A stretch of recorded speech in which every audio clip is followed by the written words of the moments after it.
crois que s'ils se marient à Barbès, ça passera aussi.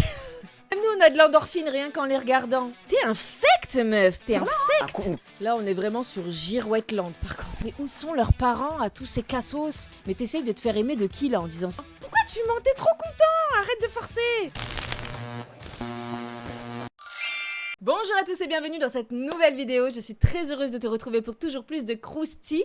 Surtout, tu n'hésites pas à t'installer confortablement, à liker, partager, t'abonner, me dire ce que tu en penses en commentaire et me rejoindre sur Twitch parce que c'est là-bas que tout se passe. Surtout, tu n'hésites pas à regarder en barre de description, c'est là-bas que tu trouveras toutes les informations. Et c'est parti pour la vidéo. Il faut que je vous avoue quelque chose, mes gossips.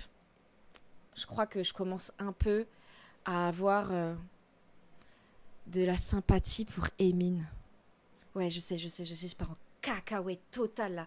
Mais en fait, je sais pas, il y a une vidéo, j'ai trouvé tellement attendrissante, je commence vraiment à avoir de la sympathie pour eux, pour leur relation, regardez. Enfin, pour ce qu'elle était en tout cas. C'est toi qui es revenu me chercher? Tu rigoles ou quoi? Pour qu'on parle. Bah oui, on a parlé, c'était super sympa. Donc m'énerve pas dès le réveil en fait, s'il te plaît. D'accord? Parce que t'es venu me chercher avec ma couette, tu m'as imposé de revenir. Je t'ai même porté. Oui. C'est vrai. Oui, oui. Emine et moi, dans la nuit, on s'est rejoints tous les deux pour discuter parce qu'on a énormément de choses à se dire. On a réussi à trouver les bons mots. Plus on communique, plus on réussit à s'apaiser et à entendre les arguments de l'un et de l'autre. Donc je pense qu'il va falloir à nouveau continuer à communiquer comme ça énormément. Il y a du travail à faire, mais je pense que c'est pas impossible. Tu vois qu'on peut parler calmement des fois.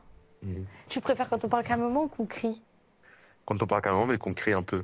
Moi aussi, j'aime bien quand... En fait, si c'est... T'aimes bien très quand je deviens fou? Ouais. Genre, tu te dis quoi? Tu te dis...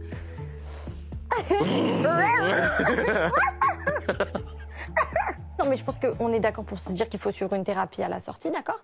Mais en tout cas, je suis très contente qu'on ait parlé ce soir et surtout, fort de cette conversation qui a été, ma foi, fort agréable, on va tirer l'énergie positive de ce moment qu'on a passé ensemble et essayer de gagner tout simplement parce qu'il faut qu'on parte le plus vite possible parce qu'on a un mariage organisé, quoi. Ça met un certain temps. En Italie, au lac de Caen. Oh non, je t'ai dit que je cédais pour la Tunisie. Où tu veux, tu sais quoi? Où À tu veux. Biarritz. Allez. Et puis comme ça, on fait... Je crois que s'ils se marient à Barbès, ça passera aussi. Elle en peut plus là. Là, faut juste l'acte, c'est tout. En vision. En guest. Au guest. Avec Maïsan, on a pu renouer le dialogue, ce qui était rompu depuis bientôt 2 mois. En fait, ça fait du bien de les voir doux l'un avec l'autre, de les voir aimants, de les voir rigoler. Même s'ils font des blagues un peu toxiques, mais c'est drôle de mettre de l'humour sur nos problèmes. C'est déjà un pas, tu vois. Et ça veut dire que vous avez déjà dépassé un cap. Et je trouve que c'est trop mignon. Et je pense que ça va nous permettre d'avancer et de pouvoir envisager même une réconciliation. Un câlin? Là, c'est le moment. Là, Faire genre. là c'est le moment. Je vais m'endormir. Mais même nous, on a de l'endorphine rien qu'en les regardant. Allez, c'est bon, lève-toi, c'est bon, profite pas non plus, amuse-toi. Pourquoi tu mens? Pourquoi tu mens? T'es trop content. Arrête de forcer. Franchement, c'est bizarre que j'ai de la sympathie pour Emine. Vraiment, depuis le début, pour moi, c'est la personne la plus médiocre de la télé-réalité actuellement. Mais c'est vrai que cette émission, particulièrement, ça l'a un petit peu humanisé parce que pour une fois, il s'est montré vraiment vulnérable. Il a osé mettre les choses vraiment carte sur table. Il a arrêté, il a fait tomber 2-3 masques. Je vais pas dire il a fait tomber les masques, mais il a fait tomber 2-3 masques. Et ça fait plaisir quand tu vois quelqu'un qui est vulnérable, qui est pas de mauvaise foi, qui cherche pas à t'enterrer tout le temps, même s'il a eu des phases dans l'émission, attention. Mais là, cette scène, je la trouvais particulièrement chou. C'est-à-dire que quand on veut pas qu'ils soient ensemble, ils sont ensemble. Quand on veut qu'ils soient ensemble, ils sont plus ensemble. Bah, d'ailleurs, elle nous a montré une petite photo, notre petite Maïsan, qui montre que c'est vraiment mort hein, avec Emine, là, actuellement. Je crois que c'est mort de chez mort, hein, regardez. Il y a quelqu'un qui lui a dit « C'est moi qu'il te faut, Maïsan, c'est moi qui suis bon pour toi. » Oh mon Dieu, encore un psychopathe. Bref, elle a répondu « Je cherche un mari en ce moment, envoyez vos candidatures. » Bah voilà, c'est tout, c'est mort.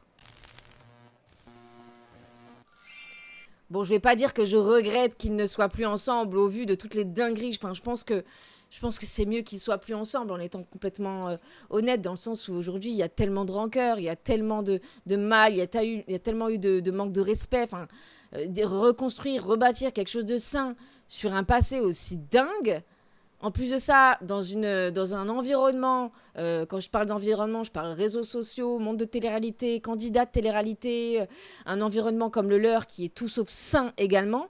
Je pense qu'il faut arrêter les frais. Mais en tout cas, s'ils se sont quittés en bons termes et que la guerre est levée, je trouve que c'est pas mal. Maintenant, je sais pas si elle est vraiment passée à autre chose. Est-ce qu'elle fait ça exprès pour essayer de titiller un petit peu Emine, essayer de le faire revenir à la maison en faisant penser qu'elle est vraiment passée à autre chose cette fois et qu'elle cherche un mari? Ouais, je sais pas. On va passer aux doses du jour en parlant de Vincent Queijo qui s'est livré dans l'émission de Vincent Ramonet. Et je vous ai fait une petite sélection des points les plus forts de cette interview. Regardez.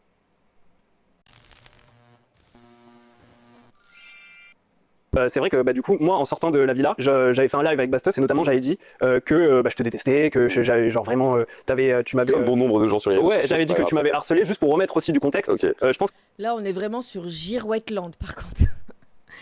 Le mec, Bastos, c'est son pote. Attention, vous savez que Bastos, dernièrement, c'est pas... Je le porte pas du tout dans mon cœur. Mais Bastos, c'est son pote. Et là, d'un coup, comment il a retourné sa veste, Vincent Ramonet, j'ai rarement vu ça.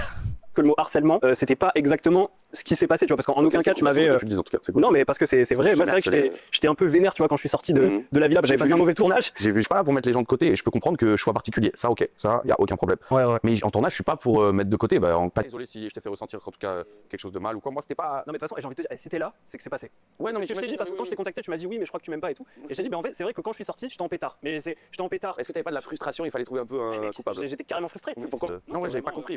Au début dans l'émission, pour vous dire de ce que j'ai vu au début dans l'émission, avant qu'ils aient cette conversation tous les deux, Vincent était comme ça. Il boudait, il faisait sa tête de con là. Vincent Queijo, je veux dire. Hein.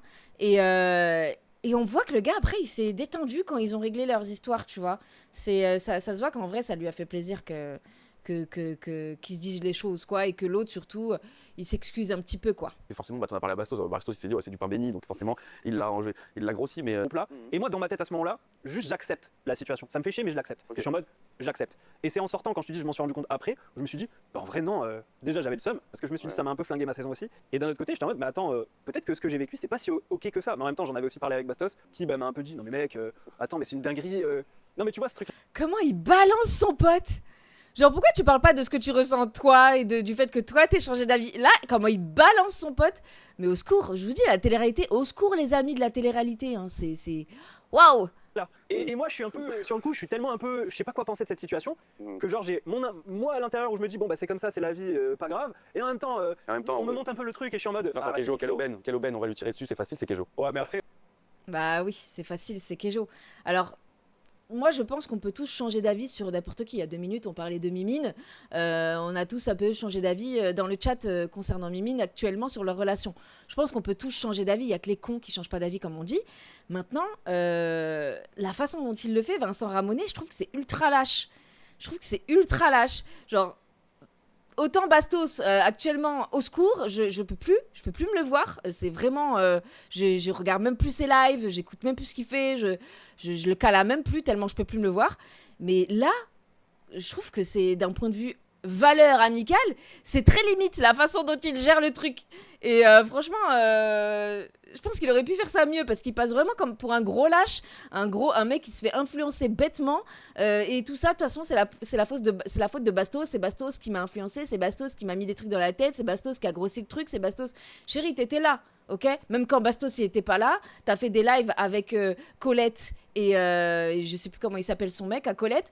Pareil, ils l'ont défoncé. Il n'a pas forcément besoin de Bastos pour terminer Vincent Queijo. Maintenant qu'il est en face de lui, qu'il a un petit peu humanisé le personnage, parce que c'est vrai que Vincent Queijo, il est dans l'émission, vous allez le voir, je sais plus si j'ai gardé, mais dans l'émission, il dit en fait qu'il est habitué, que voilà, lui, il sait que quand il est invité dans une émission de télé, bah, il sait qu'il va pas avoir, qu'ils vont pas mettre en avant ses qualités. Ils vont mettre en avant ses mauvais côtés, ses clashs, son caractère un petit peu toxique, etc. Par contre, le fait qu'il soit sympa, le fait qu'il soit drôle, le fait qu'il ait ses parts plus agréable, plus sympa à l'écran, ça, il sait déjà qu'il va pas être mis en avant dans le montage par rapport à ses traits de caractère. Vous voyez ce que je veux dire? Donc franchement, là où je voulais en venir, c'est quoi? J'ai perdu le fil. Qu'est-ce que je voulais dire? Comme on a une mauvaise image de Vincent Queijo, bah c'est facile. Voilà, c'est facile de résoudre juste ton idée au fait que ce soit juste un sale connard. Voilà.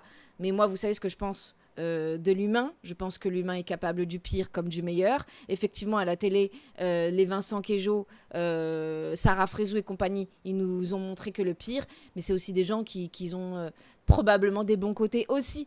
Et c'est pas parce qu'on les voit pas à la télé que ça n'existe pas.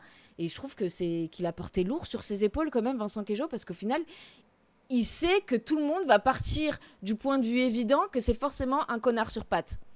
Et moi, en fait, quand je le vois dans ce genre d'interview, bah j'aime bien. J'aime bien parce que je le trouve authentique, je le trouve vrai, et puis il a l'air vachement plus apaisé également, quoi. Alors, je vais vous mettre une autre vidéo.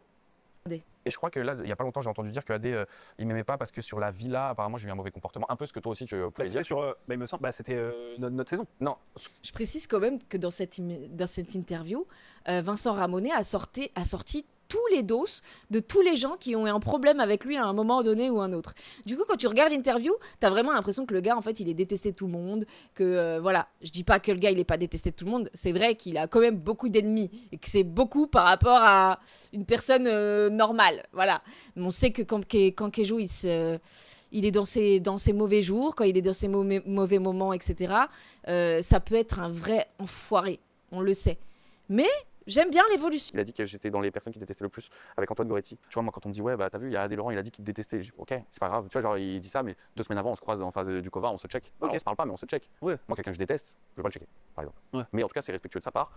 Vous voyez, c'est exactement ce que je veux dire. C'est exactement ce que je veux dire. Vincent Queijo, j'ai pas envie de le glorifier, attention. Encore une fois, prenez les pincettes, les mesures adéquates à ce que je dis. Mais Vincent Queijo, c'est quelqu'un que je pense authentique. C'est-à-dire que le gars, il en a rien à foutre que son comportement soit validé ou pas par les autres. Il ne sait pas faire autre chose que du Vincent Queijo. Il ne sait pas faire semblant. Il sait pas. En fait, s'il a envie de te dire je t'emmerde, il va te dire je t'emmerde. Et même si derrière, il va se prendre une sauce monumentale sur les réseaux sociaux, en fait, il s'en fout. Il accepte toutes les parts de lui-même, aussi laide soit-elle. Vous voyez ce que je veux dire? Et je trouve que c'est courageux dans notre société, dans le métier qu'il fait, etc. Alors que... Et derrière, en fait, il respecte quand même le fait que les autres le détestent et qu'on voit que le gars, il est détaché quand même du regard des autres, même s'il y a un petit paradoxe, parce que je pense que quand tu t'exposes autant, que tu fais un métier d'image comme le sien, etc., il y a un paradoxe. Il y a un côté où tu as envie de te faire aimer et en même temps, ça m'étonnerait pas qu'il ait la blessure du rejet et qu'il soit dans la posture du fuyant. Vous voyez ce que je veux Et dire? c'est cool et c'est ok, il n'y a pas de problème. Maintenant, j'ai rien contre personne. Les gens, ils ont le droit de me détester, ils ont le droit d'avoir leur avis. Est-ce qu'il est bon, est-ce qu'il est mauvais? C'est pas à moi d'en juger. C'est leur façon de penser. Tu peux pas changer les gens, tu peux pas changer leur façon de penser. S'ils ont ressenti ça à ce moment-là, bah, ils l'ont ressenti, tu peux rien faire contre ça. Franchement, pour en arriver à ce raisonnement, il faut faire un long cheminement, je pense. Hein. Ça se voit qu'il a traversé l'enfer, lui. Hein. Tu vois ce que je veux dire? C'est pas grave, moi je sais que je suis pas un mauvais garçon, je suis pas un méchant, je suis pas foncièrement méchant. Et voilà, détente. Donc les gars, vous pouvez me détester, moi je vous aime, c'est pas grave. C'est un beau message. Et il y a peut-être un an ou quoi, quand j'étais dans une relation toxique, j'aurais pu détester bon nombre de personnes. Aujourd'hui, je déteste personne. Bah, je te sens plus en paix avec même avec toi. Je pense que ça me libère aussi dans toi.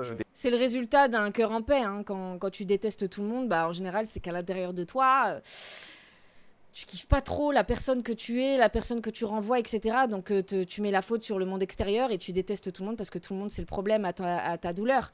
Et c'est pour ça que je vous dis que pour en arriver là, à cette déclaration, je pense qu'il faut avoir traversé l'enfer, quoi. C'est pas mal, c'est une belle évolution. Il m'a dit ça il y a pas longtemps, qui est avec mon frère depuis. Ouais, donc là, il va faire une grosse déclaration d'amour à Rim. Et je trouve que c'est beau la façon dont il parle de Rim. Quelque chose me dit que Marois, elle va mal le prendre. Préparez-vous dans les prochains jours, ça m'étonnerait pas que Marois ne puisse s'empêcher de lancer des gros pics visés sur Vincent Queijo. Ça m'étonnerait pas, ça m'étonnerait. Depuis 20 ans, tu vois. Ouais. Où ils vivent un amour très beau et très sain, tu vois, et très doux, on va dire. Ouais. Il m'a dit, alors, Par contre, elle m'a dit, toi, Rim, toi, ce que tu as vécu avec Rim, je sais qu'il y a beaucoup de gens sur cette terre qui vont pas le vivre, et moi, je l'ai pas vécu et je le vivrai jamais, sûrement. Je vis un autre amour. J'aime ton frère de tout mon cœur et c'est l'homme de ma vie et tout. Mais j'ai trouvé ça beau comme elle l'a dit. Parce que c'est vrai, c'est ce que je ressens. Je pense que l'amour que moi j'ai vécu avec Rim, tu le vis pas. Et je parle pas d'intensité, je parle pas que ça soit plus fort que d'autres amours. C'est un truc que tu peux pas expliquer. Je sais pas, tu peux pas expliquer ça. C'est l'amour passionnel, le vrai. Bah en fait, l'amour, le vrai, ne s'explique pas. Il n'y a pas de mots pour définir. Un mot, ça réduit énormément les choses. Il n'y a pas de mots pour définir. Ça veut dire que si tu demandes à ton mec pourquoi il t'aime et qu'il te répond, pose-toi 2-3 questions.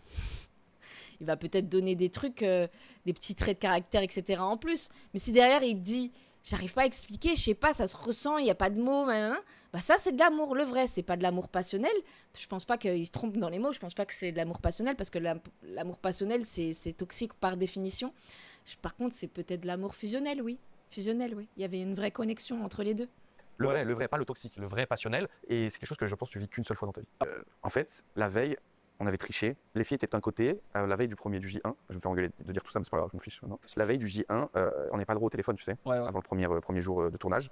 Les filles sont avec les filles, moi je suis avec les garçons. Je suis avec Dans deux hôtels différents. Voilà, exact, je suis Alida. Et moi j'ai mon téléphone caché. Ah, bien. J'ai un deuxième téléphone qui est caché. C'est pas mal et je parle ça. avec Sarah Frézou, qui a un téléphone caché aussi, de l'autre côté. Décidément, t'as les indices. Et qui m'envoie une photo du casting des filles. Elle me dit écoute Vincent, prépare-toi demain. Il y a une fille, c'est une espagnole, je te connais par cœur. Elle m'envoie une photo. Et là, écoutez, je trouve que c'est ouf ce qu'il raconte. Le pouvoir de la manifestation et de la visualisation, là, ça avait déjà commencé. La photo est magnifique, je dis waouh. Mais après je me dis toujours, tu sais, les photos, c'est les photos, on verra en vrai. Ouais, il faut avoir la personnalité, l'énergie, tout ça. Quand je l'ai vu en vrai, j'ai pas eu besoin de lui dire bonjour, je l'ai vu arriver. Et genre, je crois que 2-3 jours après, genre, je lui dis écoute, là, tous les garçons ils vont être sur toi. Hors caméra, je lui ai dit ça. Je laisse tous les mecs venir sur toi, on se reparle plus tard. Parce que moi, je sais que, vas-y, on va faire des enfants ensemble. Tu lui as dit ça la première fois que. Ouais, j'ai C'est été voir ouf. la prod, dans le bureau de la prod, je me rappelle encore. Valérie Jonard, je sais pas si. C'est ouf qu'il lui ait dit ça alors qu'il la connaissait depuis 3 jours, quoi. Et que ça se soit produit, je trouve que c'est dingue. Leur histoire est dingue, de toute façon. Et le fait que ça a été filmé, c'est ça qui est d'autant plus dingue. Des fois, je sais pas, vous tombez pas sur des rediffusions. Des fois, moi, je tombe sur des rediffusions de la villa et justement du moment où leur histoire a commencé. Et ça me fait tout le temps la même chose. Tout le temps comme si c'était aujourd'hui, quoi. Je suis tout le temps en mode, mais waouh, c'est incroyable, l'attraction directe qui s'est créée entre les deux, la connexion, que ce soit cérébrale, physique entre les deux, c'était banger de la tête aux pieds, c'était parfait, l'âme sœur, quoi, vraiment. Ouais, bah oui, très bien. Ouais. J'ai été la voir et je lui ai dit ouais, ramenez pas de prétendante, ça sert à rien. Je vais marier cette fille. Premier jour. Ou deuxième Elle a jour. dû te dire, mec. Elle a dit non, par contre, on a prévu des trucs pour toi quand même. C'est chiant là. Tu vas pas nous niquer d'autres trucs là. J'ai joué un peu le jeu, mais genre, je savais quoi. Et en même temps, avec le temps, je savais aussi qu'à un moment ou un autre, Rim et moi, on prendrait deux chemins différents. Ah ouais, tu le sentais? Pas de mon côté, C'est ouf tout ce qu'il raconte, je vous dis. mais Rim, c'est une âme libre en fait. Ouais. Et puis le rêve d'avoir une famille, de rester toute sa vie avec la même personne, d'aimer toute la vie de la même personne et de vivre tous ensemble tout le temps les grandes tables, c'est mon rêve.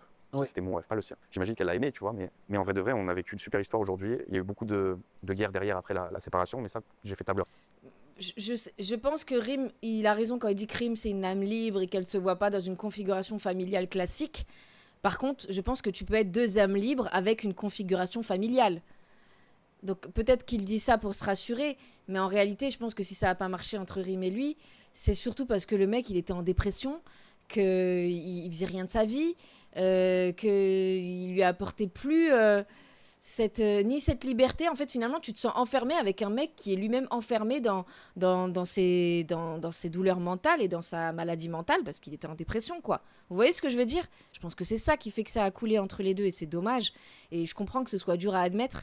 Je dis pas que je suis sûre à 100% de ce que j'avance, mais je pense que ce qui a vraiment impacté ça, c'est justement le comportement de Vincent, parce que tu peux être deux âmes libres dans une configuration familiale. Je veux dire, ses enfants, elle les aura toujours, elle les aime toujours et elle les lâchera jamais.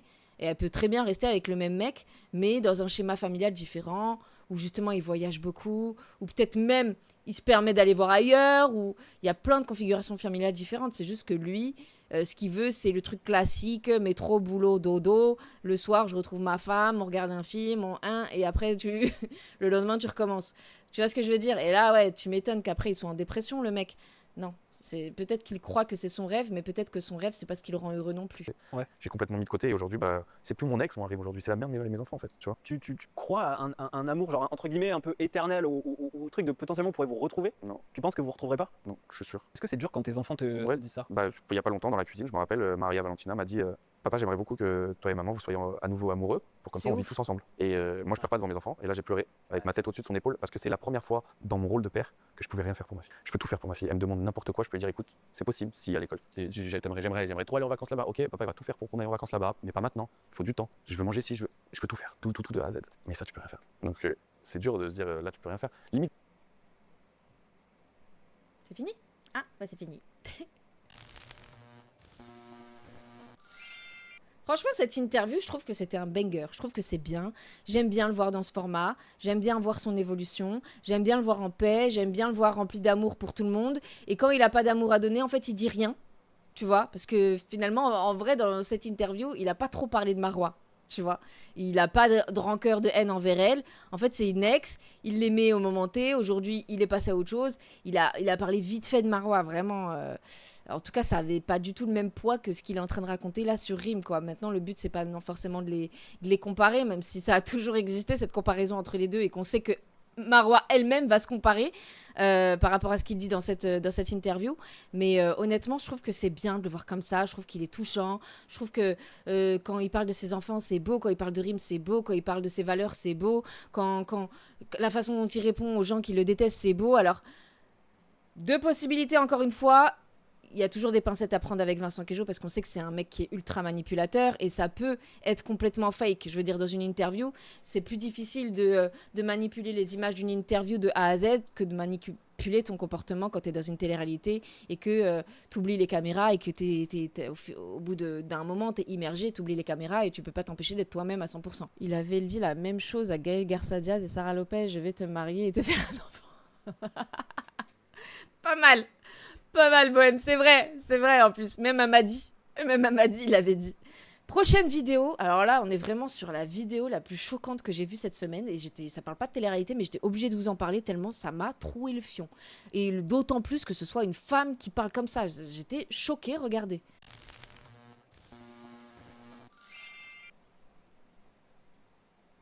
Je ne comprends pas. Quand tu as la chance, parce qu'il faut réaliser que c'est vraiment une chance de participer à une Coupe du Monde, c'est un bonheur inouï, il y a des centaines de footballeurs qui tueraient pour être à ta place, ça se représenterait peut-être pas plus jamais dans ta vie, c'est vraiment un moment particulier, c'est un rêve de gosse que tu réalises, et tu vas quitter tout ça pour aller assister à la naissance de ton enfant, qui est un moment dégueulasse, excusez-moi. Non mais t'as pas honte? T'as pas honte de laisser ta femme risquer sa vie en mettant au monde un enfant pour que t'ailles courir derrière un ballon? Mais t'as pas honte? Moi, où le papa ne sert à rien, il a un rôle de figurant. Comment C'est ça, la on maman. sert à Non, rien tu sers à rien. Mais Tu viens bien la main, évidemment. tu prends une photo. Un rôle de figurant, mais c'est horrible. Mais elle a déjà mis un enfant au monde, elle. Qui Arrête. encourage Non, bah, Et si elle a mis un enfant au monde, je me demande c'est qui avec qui elle l'a mis au monde. C'est le premier passant venu, j'ai pas capté. super, la sage-femme, elle peut pas le faire? Non. Elle peut pas le faire comme nous, on peut le faire. Alors que toi, tu vas perdre 10 heures, tu vas te fatiguer, tu vas prendre un shoot émotionnel. Non, tu vas mais, sortir ouais, mais en complètement émotion, finir. mais en Tu vas émotion sortir, pure. Mais tu vas sortir Franck, de je ton ne peux pas te mondial. laisser dire ça. Et comment tu peux revenir En émotion pure, Mais ton bébé, ça me redonne des forces comme pas possible. Tu Brahim, rigoles ou il quoi? sera toujours là. Mais au-delà de ça, le mec, il aime son fils ou sa fille. Le mec qui va devenir papa, il aime déjà son enfant. Tu te doutes bien qu'il a envie de voir sa venue au monde. Toi, tu nous parles de il sert à rien, de machin. Déjà, il sert. Plus que je suis choquée qu'elle dise ça. Mais juste, en fait, il n'y a pas les mots tellement c'est choquant. Et vraiment, ça m'aurait moins choqué si c'était un homme qui parlait comme ça. Mais c'est une gonzesse, quoi. Pas ton bébé. Je cours 3 fois plus vite. Et c'est un homme qui défend la cause en plus. Bah, en même temps, elle parle d'eux. Arrête, Je t'es suis moins crevé. fatigué. Tu vas faire 20 heures de voyage. Tu vas sortir de ton la mondial joie, complet. en imaginant l'arrivée de mon bébé, la joie, la stimulation, les hormones. Il sera toujours là, bébé. Je suis dans l'avion en train de faire des pompes déjà. Et bien Pourquoi? Tu seras explosé de fatigue. En fait, c'est ouf qu'ils prennent même le temps de se justifier. Moi, je pense qu'il aurait fallu que tout le monde ferme sa bouche et juste en restant ahuri par ce qu'elle raconte. Et une fois qu'elle a terminé, lui dire simplement, en fait, meuf, tu viens de sortir tellement des trucs qui sont aussi stupides les uns que les autres, sans cœur les uns que les autres. C'est inhumain de sortir des trucs comme ça. Il y a même pas, il y a rien à répondre en fait, tellement tu choques, tellement t'es absurde, tellement t'es ridicule. Mais t'essayes de te faire aimer de qui là en disant ça? Moi, c'est ça la question que je me pose. Elle essaye d'avoir un nouveau poste, elle essaye de gonfler qui là en faisant ça? J'ai pas capté. En fait, en faisant ça, elle essaye de se faire passer pour une prête à tout, pour pouvoir gravir les échelons et devenir je ne sais qui dans son poste. Cette journaliste-là, c'est tout. À cause de l'émotion que ça t'a procuré, et tu peux pas rater un modèle. Non. On parlait du prix des places. Il y a des mecs qui ils ont peut-être fait un prêt, ils ont sacrifié tout pour venir voir le match, et toi tu vas pas France, un bébé, pour couper un cordon ombilical. un bébé, excuse-moi. c'est toute ta vie. Mais quelle horreur pour couper un cordon ombilical. Mais quelle horreur. Mais t'es infecte, meuf. T'es infecte. Une coupe du monde, tu peux la gagner, tu peux la louper. C'est ça. Et dès qu'elle est passée, elle est passée. Mais ton enfant, tu l'as à vie. Mais il sera toujours. Mais c'est surtout qu'il y a personne qui en voudra à cet homme de partir pour son enfant. Enfin, à part elle, là. À part cette folle, là. De louper. Non, franchement, moi. Et t'en voudras non, pas je vais avoir coupé le cordon? Non, j'ai juste dire un truc. Il y a un truc qui est important pour moi, franchement, c'est le truc clé. C'est que c'est le moment le plus important de ta femme, si t'aimes ta femme. Mais Et c'est t'imagines, aussi le moment le plus qui important est sans doute le pour plus toi. dur de sa vie. C'est aussi c'est le moment le plus important pour ta femme, évidemment, mais pour un couple, en fait. Je veux dire, la femme, elle l'a pas fait toute seule. Même si c'était pas méchant ce qu'il voulait dire. Il a voulu appuyer plus encore sur la femme parce que ses arguments, il essaye de répondre aux arguments de la meuf, mais c'est aussi le moment le plus important pour toi. C'est pas parce que qu'il passe pas par ton corps, le gamin, que c'est pas important pour toi. Je veux dire, ce gamin, tu l'as attendu pendant 9 mois. Le plus émotif. T'es Tu shooté, peux- arrête. Non, tu peux tout comprends rien. envelopper.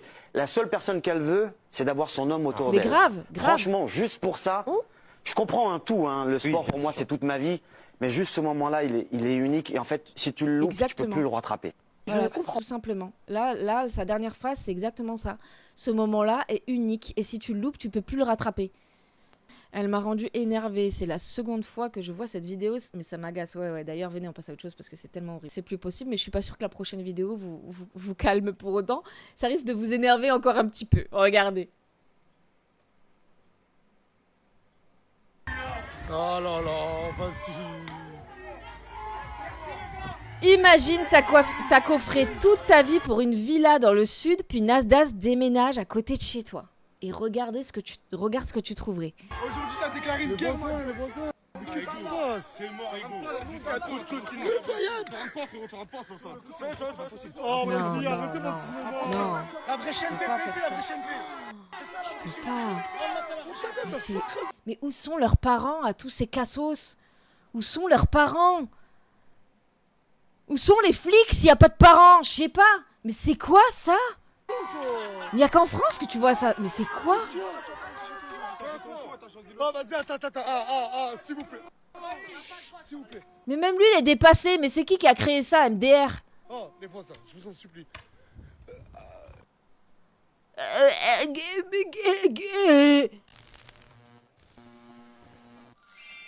Non, je suis désolée, j'achète une baraque et je me retrouve à côté de ça, à côté de chez moi, là. Mais ça va pas. Oh, quelle horreur! Mais quelle horreur! Ça peut pas continuer. Moi, je me demande, il y a un moment, c'est quand qu'il y a des autorités compétentes qui vont prendre, qui vont prendre cette affaire-là. Parce que Nasdaq, pour moi, c'est le mec le plus problématique de tout réseau confondu. C'est vraiment le mec qui exploite la misère humaine en France. C'est vraiment le pire du voyeurisme. C'est le pire du voyeurisme. Parce que ces gens-là, c'est des gamins, en fait. C'est des gamins. Et quand tu vois ça, je suis désolée. Mais tu m'étonnes que le racisme, il augmente en France. Tu m'étonnes. Tu m'étonnes. Tu vois quoi, là, dans cette vidéo, tu vois quoi? Là, je sais même pas combien de vues elle a fait. Lui, là, il fait combien de vues? Il fait des millions de vues chaque jour. Imagine juste cette vidéo qui est retransmise sur les autres réseaux. Tout le bord de Bardella qui est là, qui doit être en train de se dire « Mon Dieu, quel enfer, toujours les mêmes, les Noirs, les Arabes. » Tu vois que ça dans la vidéo. Mais vous êtes juste en train de confirmer leur mentalité de merde en faisant des trucs comme ça. C'est tout. Ça me dégoûte. Ça me dégoûte. C'est du pur voyeurisme. C'est le pire de la télé-réalité. C'est le pire des réseaux sociaux. Parce que ces gamins, c'est des gosses, quoi. C'est des gosses. Lui, il essaye de se faire passer pour le Robin des Bois. Il essaye de se faire passer pour le sauveur. Alors qu'il est en train d'exploiter ces gamins. Pendant que eux, ils galèrent à toucher un SMIC avec leur son voyeurisme de merde. Bah lui, il est en train de s'empocher, de se remplir les poches comme jamais. Quand il est là en train de sortir des 20 € par-ci, 20 € par-là dans la rue, mais c'est parce que lui, il a des millions dans son compte. Sur leur cul. C'est horrible. Je ne sais même pas comment on peut laisser ça se produire, en fait. Et c'est pas le seul, hein. C'est juste le numéro 1, hein. Mais il y a les Hashmi et compagnie, c'est pareil, hein. C'est pareil. Les Fares et compagnie, c'est pareil. C'est le pire de la médiocrité humaine qui est exploitée et le pire du voyeurisme qui est consommé tous les jours. Moi, j'arrive pas. Honnêtement, j'arrive pas. J'ai beaucoup de ma communauté qui me demandaient « Est-ce que tu peux faire du contenu sur Nasdaq, on aime trop, sur Fares, Hashmi ?» J'arrive pas à regarder ça. C'est horrible. Déjà, c'est pas intéressant. De 2. De 3, je vois des gens qui souffrent. En fait, je pense, ça me divertit pas. Ça me divertit pas. J'ai l'impression de voir un reportage sur des gens en profonde détresse. Avec d'autres qui en profitent et qui considèrent ça comme du divertissement. C'est horrible. C'est horrible. Et quand je vois cette vidéo-là, mais je comprends l'extrême droite qui commence à détester et partir du principe que c'est que les Noirs et les Arabes. Mais tu vois ça?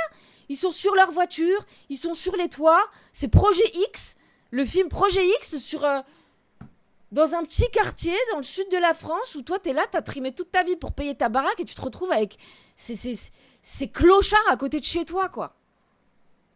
Désolé la balle perdue pour les clochards. Même les clochards, ils foutent pas autant le bordel.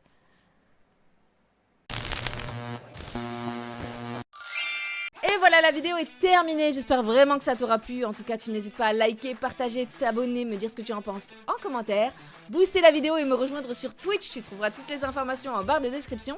Et on se retrouve bientôt pour une prochaine vidéo. Ciao, ciao.